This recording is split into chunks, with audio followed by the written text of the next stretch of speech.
सुप्रभात बच्चों। आज हम कक्षा 7 का सामाजिक की पुस्तक भाग 3 राजनीति विज्ञान का पाठ 2 स्वास्थ्य में सरकार की भूमिका का पहला प्रकरण भारत में स्वास्थ्य सेवाएं, इसके बारे में पढ़ेंगे। तो देखिए, ये हमारा पाठ 2 है, स्वास्थ्य में सरकार की भूमिका। यहाँ कुछ चित्र दिए गए हैं, आप इन्हें ध्यान से देखिए। ये इधर सब्जियाँ, इधर छोटी सी बालिका, ये अस्पताल में एक बालक है डॉक्टर के साथ। यहाँ अस्पताल के बेड पर कुछ मरीज़ लेटे हुए हैं। यहाँ पानी के लिए लाइन लगी हुई है। इसके बाद कुछ चित्र और हैं। ये देखो, महिला है, सिर पर मटकों में पानी लेकर आ रही है। इधर गांव में अस्पताल की गाड़ी है। यहाँ कुछ बच्चे खेल रहे हैं। यहाँ ऑपरेशन हो रहा है अस्पताल के अंदर। यहाँ एक नाई के द्वारा बाल काटे जा रहे हैं और इधर एक झोपड़ी का घर दिखाया गया है। तो इन चित्रों को ध्यान से देखा हमने। तो चलिए शुरू करते हैं पाठ, स्वास्थ्य में सरकार की भूमिका। लोकतंत्र में लोगों की यह अपेक्षा रहती है कि सरकार उनके कल्याण के लिए कार्य करे। यह शिक्षा, स्वास्थ्य और रोजगार प्रदान करने और गृह निर्माण, सड़कों के विकास, बिजली आदि उपलब्ध कराने के माध्यम से हो सकता है। तो इस पाठ में हम स्वास्थ्य का अर्थ यानी स्वास्थ्य क्या है और उससे संबंधित क्या समस्याएं आती हैं उसके बारे में हम पढ़ेंगे। तो चलिए शुरू करते हैं कि स्वास्थ्य क्या है। स्वास्थ्य के बारे में हम अनेक प्रकार से सोच सकते हैं। स्वास्थ्य का अर्थ होता है कि हमारा बीमारियों और चोट आदि से मुक्त रहना, लेकिन स्वास्थ्य केवल बीमारियों से संबंधित नहीं है। आपने उपयुक्त कॉलेज में से यानी इन फोटोज़ में से कुछ स्थितियों को ही स्वास्थ्य से जोड़कर देखा होगा। प्राय हम ध्यान नहीं देते कि उपयुक्त हर स्थिति का संबंध स्वास्थ्य से है। बीमारी के अलावा हमारे लिए उन कारणों पर भी विचार करना आवश्यक है जो हमारे स्वास्थ्य पर प्रभाव डालते हैं। उदाहरण के लिए, यदि लोगों को पीने के लिए स्वच्छ पानी और प्रदूषण मुक्त वातावरण मिले तो वे सामान्यतः स्वस्थ रहेंगे। दूसरी ओर, यदि लोगों को भरपेट भोजन ना मिले और उन्हें घुटन भरी अवस्था में रहना पड़े तो उनके बीमार पड़ने की संभावना अधिक है। तो हम सब चाहते हैं कि हम जो भी कार्य करें चुस्ती से और ऊंचे मनोबल के साथ करें। सुस्त और अकर्मण्य रहना, चिंताग्रस्त होना और लंबे समय तक डरे डरे रहना स्वस्थ जीवन के लक्षण नहीं है। इसलिए हम सबको तनाव मुक्त और प्रसन्न रहना चाहिए। हमारे जीवन के ये सभी पहलू स्वास्थ्य के हिस्से हैं। तो ये देखो कि क्या आप इन सभी चित्रों में ये कुछ को स्वास्थ्य से संबंधित समझते हैं? हाँ, क्योंकि सभी भी जितने भी हमने पहले चित्र देखे थे, ये और ये सभी हमारे स्वास्थ्य से संबंधित हैं। ऊपर दिए गए कोलाज में 2 स्थितियाँ ऐसी हमें छांटनी थी जो बीमारी से संबंधित नहीं है लेकिन हमारे स्वास्थ्य से संबंधित है। तो इसमें हमने देखा था कि जैसे ये है जो नाई बाल काट रहा है, ये हमारे स्वास्थ्य से संबंधित है। अगर हम स्वच्छ रहें तभी हम स्वस्थ रह सकते हैं। एक ये है कि इधर बच्चे खेल रहे हैं, तो खेल से हमें स्वास्थ्य लाभ मिलता है। तो इसके बाद आगे देखो, भारत में स्वास्थ्य सेवाएं। आइए हम भारत में स्वास्थ्य सेवाओं के कुछ पहलुओं का निरीक्षण करें। नीचे 2 तालिकाएं दी गई हैं, इनकी हम आपस में तुलना करेंगे कि संसार भर में भारत से सर्वाधिक चिकित्सा महाविद्यालय हैं। पूरे संसार के अंदर जितने भी चिकित्सा के महाविद्यालय यानी कॉलेज हैं वो सबसे ज़्यादा भारत में है और यहाँ सबसे अधिक डॉक्टर तैयार किए जाते हैं। लगभग हर वर्ष 15,000 नए डॉक्टर, अब तो और भी इनकी संख्या बढ़ गई है, लगभग अब ये 30,000 हो गई है। तो लगभग 30,000 डॉक्टर नए तैयार किए जाते हैं। पिछले वर्षों में स्वास्थ्य सेवाओं की सुविधा में काफ़ी वृद्धि हुई है। सन 1950 में भारत में केवल 2,717 ही अस्पताल थे और उसके लगभग 40 वर्षों बाद 1991 में ये 2000 से बढ़कर कितने हो गए? 11,000। और अब 2000 में यह संख्या हो गई है 18,000 और 2020 तक तो ये संख्या लगभग 30-40 हज़ार के आसपास पहुंच चुकी है। कि भारत में यह संख्या 30,000 के लगभग हो गई है। इसके बाद अगला पॉइंट देखो आप कि भारत में विदेशों से बहुत बड़ी संख्या में इलाज कराने के लिए चिकित्सा पर्यटक आते हैं। वे उपचार के लिए भारत के कुछ ऐसे अस्पतालों में आते हैं जिनकी तुलना संसार के सबसे अच्छे अस्पतालों से की जाती है। यानी भारत के अंदर पूरी दुनिया के सबसे अच्छे अस्पताल भी हैं। भारत विश्व की दवाई बनाने वाला तीसरा बड़ा देश है और यहाँ से भारी मात्रा में दवाइयों का निर्यात भी होता है, यानी दूसरे देशों को भारत दवाइयाँ देता है। भारत के अधिकांश डॉक्टर शहरी क्षेत्रों में बसते हैं। ग्रामवासियों को डॉक्टर तक पहुंचाने के लिए लंबी दूरी तय करनी पड़ती है। ग्रामीण क्षेत्रों में जनसंख्या के मुकाबले डॉक्टरों की संख्या काफ़ी है, यानी कि गाँवों में जितनी अधिक जनसंख्या है उतने डॉक्टर नहीं हैं। भारत में करीब 5 लाख लोग प्रति वर्ष तपेदिक यानी टीबी से मर जाते हैं और स्वतंत्रता प्राप्ति से अब तक इस संख्या में कोई परिवर्तन नहीं हुआ है। यानी इतने सालों के बाद भी अभी भी हमारे पास सही इलाज नहीं पहुंच पा रहा। हर वर्ष मलेरिया के लगभग 20 लाख मामलों का रिपोर्ट आती है और यह संख्या कम नहीं हो रही है। यानी हर साल 20 लाख लोग मलेरिया से प्रभावित होते हैं। अगला है कि हम सबको पीने का स्वच्छ जल उपलब्ध नहीं करवा पा रहे हैं। संचारणीय बीमारियां पानी के द्वारा एक से दूसरे को लगती हैं, यानी एक से दूसरी जो दूसरे को बीमारी फैलती है उसे हम संचारणीय बीमारियां कहते हैं। और इन बीमारियों में से 21% जल जनित होती है, यानी दूषित जल के कारण फैलती हैं, जैसे हैजा, पेट के कीड़े, हेपेटाइटिस आदि। भारत के समस्त बच्चों में से आधों को खाने के लिए पर्याप्त भोजन नहीं मिलता है और वे अल्पपोषण के शिकार रहते हैं, यानी वे कमज़ोर रहते हैं। ये देखो कि भारत में लगभग यह कहा जाता है कि हम सबको स्वास्थ्य सेवाएं प्रदान करने में असमर्थ हैं क्योंकि सरकार के पास इसके लिए पर्याप्त धन और सुविधाएं नहीं हैं। तो ऊपर जो हमने अभी सारणी पढ़ी थी उसको पढ़ने के बाद क्या आप इसे सही मानते हैं? नहीं, हम ये नहीं कह सकते कि भारत में स्वास्थ्य सेवाएं हम सभी को देने में असमर्थ हैं। हम सभी को स्वास्थ्य सेवाएं दे सकते हैं, लेकिन इसका कारण यह है कि सरकार की गलत नीतियां हैं। गलत नीतियों के कारण स्वास्थ्य सेवाओं में कमी आती है, क्योंकि हमने इससे पहले अभी देखा था कि भारत के अंदर ये देखो सबसे ज़्यादा महाविद्यालय हैं, सबसे ज़्यादा अधिक डॉक्टर तैयार होते हैं, लगभग 30,000 डॉक्टर हैं और 30,000 के लगभग ही अस्पताल हैं और सबसे ज़्यादा डॉक्टर हैं जो शहरी क्षेत्रों में चले जाते हैं। इसीलिए सरकार की गलत नीतियों के कारण हमारे स्वास्थ्य सेवाओं में कमी आती है।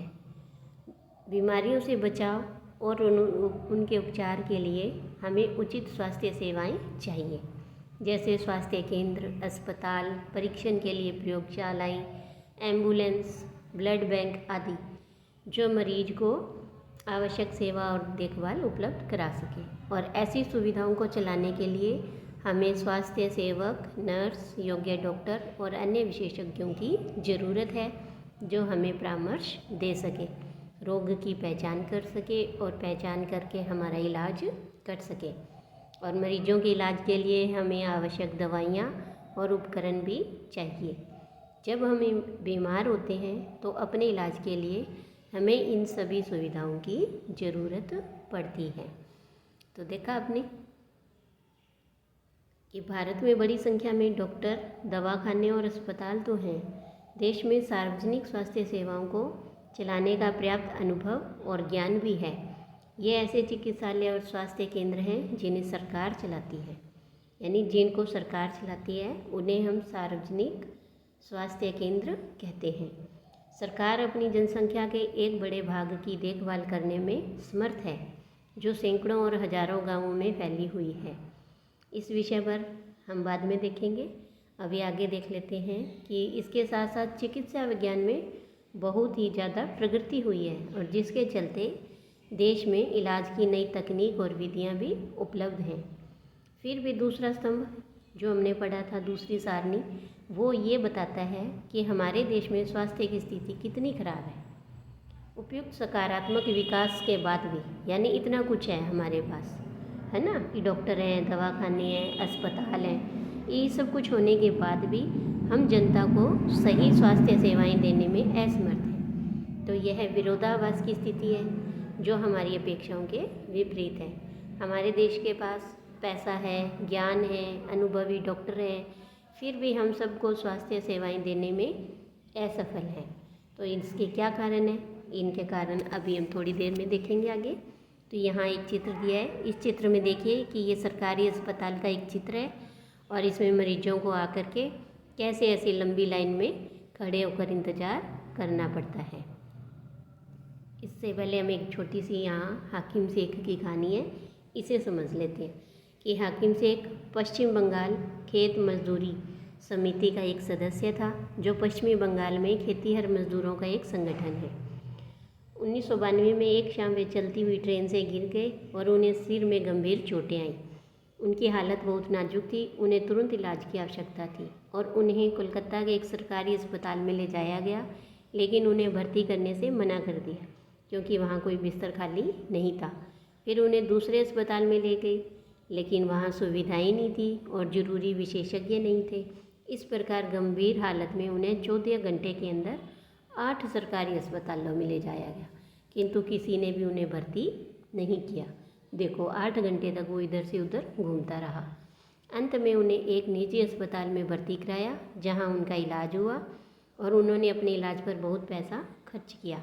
जिन अस्पतालों ने उन्हें भर्ती करने से इनकार किया, उनके ऐसे रवैये से नाराज़ होकर हाकिम शेख ने क्या किया और PBKMM ने कोर्ट में मुकदमा दायर कर दिया। तो अब आप बताओ, अगर आप एक जज होते, न्यायाधीश होते, तो आप हाकिम शेख को क्या कहते? अगर मैं एक जज होती तो हाकिम शेख को सरकार के द्वारा उन्हें पैसा दिलवाती, क्योंकि सरकार का कर्तव्य है कि वह अपने देश के, अपने राज्य के प्रत्येक नागरिक को स्वास्थ्य सेवाएं उपलब्ध करवाए। और हाकिम शेख के पास उसका एक मौलिक अधिकार है कि स्वतंत्रता की, माफ़ कीजिए, कि स्वास्थ्य की सेवा प्राप्त करना। तो इसलिए मैं सरकार को ये उन्हें निर्देशित करती कि उसने जितने अस्पताल, सरकारी अस्पताल में जितना भी खर्च किया है, उसका सारा पैसा उसे वो खर्च सहित उसका भुगतान करें। इसके बाद देखो आप कि ये यहाँ छोटी सी कहानी है कि एक इलाज का खर्च, कि अमन और रंजन अच्छे मित्र हैं। रंजन का परिवार साधन संपन्न है, जबकि अमन के माता पिता उसका जैसे तैसे गुजारा कर लेते हैं। तो यहाँ 2 दोस्त दिखाए हैं, अमन और रंजन। रंजन है वो थोड़ा अमीर घर से दिखाया है और अमन के माता पिता मुश्किल से गुजारा कर पाते हैं। अरे अमन, बड़े दिनों बाद मिले हो, कैसे हो? तो वो बोला कि मुझे वायरल हो गया था, अस्पताल जाना पड़ा। वो कहता है, अच्छा, मुझे भी हुआ था, मैं इसी सोमवार से स्कूल आ रहा हूँ। मेरे डैडी किंग्सवे के नए अस्पताल में डॉक्टर को दिखाने ले गए और वहाँ मुझे बहुत अच्छा लगा। अस्पताल की बिल्डिंग ऐसे चकाचक दिखती थी जैसे कोई 5 सितारा होटल है। डैडी कह रहे थे कि यह एक प्राइवेट अस्पताल है और यहाँ बढ़िया से बढ़िया सुविधाएं मिलती हैं। रिसेप्शन काउंटर पर ही डैडी को 500 रुपये देने पड़े। डॉक्टर को दिखाने से पहले ही पता था और वहाँ बड़ा अच्छा संगीत बज रहा था। सब कुछ कितना साफ़ सुथरा और जगमग था। तो डॉक्टर उनसे बोलिए कि क्या तुम रियलिटी टीवी पर बैटमैन वाला चुटकुला सुना है? हाँ। तो छोटे जनाब, यह गुलाबी रंग की गोली दिन में 3 दफ़ा लेनी है।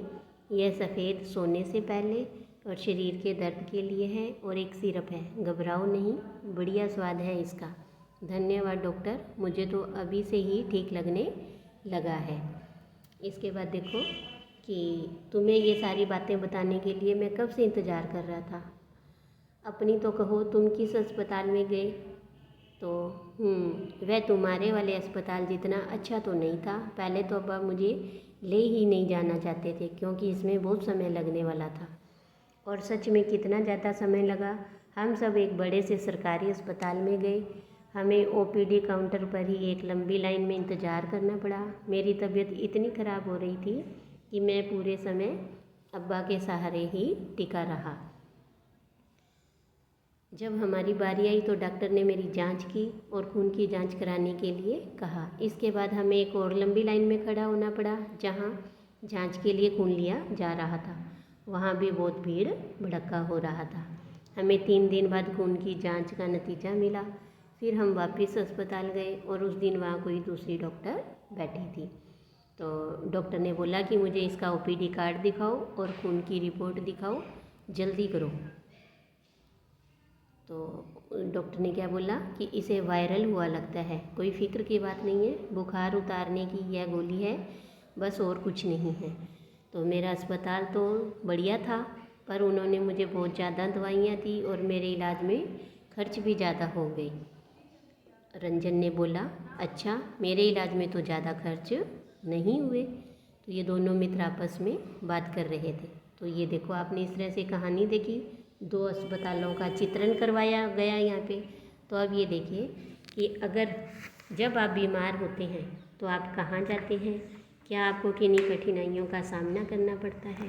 तो अपने अनुभवों के आधार पर हमें इस प्रश्न पर एक चर्चा करनी है। तो हाँ, अगर हम बीमार होते हैं तो हम सरकारी अस्पताल में जाते हैं। वहाँ लंबी कतार होती है और जांच करने के लिए जो मशीनें होती हैं वो लगभग हमें ये पता लगता है कि मशीन आज ख़राब है। या फिर हम खून जांच करवाने के लिए जाते हैं तो वहाँ भी हमें लंबी लाइन में खड़ा होना पड़ता है। और कई बार क्या होता है, डॉक्टर ऐसी दवाइयाँ लिख देते हैं जो कि अस्पताल में होती ही नहीं है और फिर वो हमें बाहर से खरीदनी पड़ती है। इसके बाद एक और प्रश्न है कि सरकारी अस्पताल में अमन को किन कठिनाइयों का सामना करना पड़ा। आपके विचार से अस्पताल कैसे बेहतर ढंग से काम कर सकता था। तो देखो, जब अमन गया सरकारी अस्पताल में तो वहाँ एक लंबी लाइन लगी हुई थी। उसे कई देर तक अपने अब्बा के सहारे ही खड़ा रहना पड़ा। फिर थोड़ी देर बाद उनकी खून जांच की बारी आई और वहाँ भी उन्हें लंबी लाइन में लगना पड़ा और 3 दिन बाद रिपोर्ट आई। और जबकि रंजन के अस्पताल में आधे घंटे के से पहले ही खून जांच की रिपोर्ट आ गई थी। अब ये अस्पताल में कैसे बेहतर ढंग से काम हो सकता था, क्यों कई इसके लिए कि प्रत्येक कर्मचारी को अलग अलग अगर काम दिए जाएं तो अस्पताल में बेहतर ढंग से कार्य हो सकता था। इसके बाद देखो कि रंजन को इतना अधिक पैसा क्यों खर्च करना पड़ा, क्योंकि रंजन कहाँ गया था, वो निजी अस्पताल में, प्राइवेट हॉस्पिटल में गया था। वहाँ सुविधाएं अधिक थी, उस अस्पताल की बिल्डिंग ही होटल जैसी थी और उन्हें कई प्रकार के परीक्षण करवाए, जांच करवाई और इन सब चीज़ों की उनकी फ़ीस भी अधिक लगी थी, है ना। तो इसलिए रंजन का पैसा अधिक खर्च हुआ। इसके बाद देखो एक और प्रश्न है कि निजी अस्पतालों में हमें किन समस्याओं का सामना करना पड़ता है। तो सबसे पहले तो कि निजी अस्पताल में कई प्रकार की जांच करवाई जाती है और उस परीक्षण के अंदर क्या होता है, पैसा अधिक लगता है। और कई बार ये होता है कि गली में या मोहल्लों में कुछ छोटे डॉक्टर होते हैं जिन्होंने अपना हॉस्पिटल खोला होता है। तो लेकिन वो डॉक्टर क्या हैं, उनके अंदर MBBS जितनी योग्यता नहीं होती है और छोटे अस्पतालों में जांच भी नहीं हो पाती और उन्हें हमें जांच करवाने के लिए अलग से बाहर लैब में जाना पड़ता है। तो इस तरह से निजी अस्पतालों में हमें कई बार कई समस्याओं का सामना भी करना पड़ता है। तो आज के लिए इतना ही, धन्यवाद।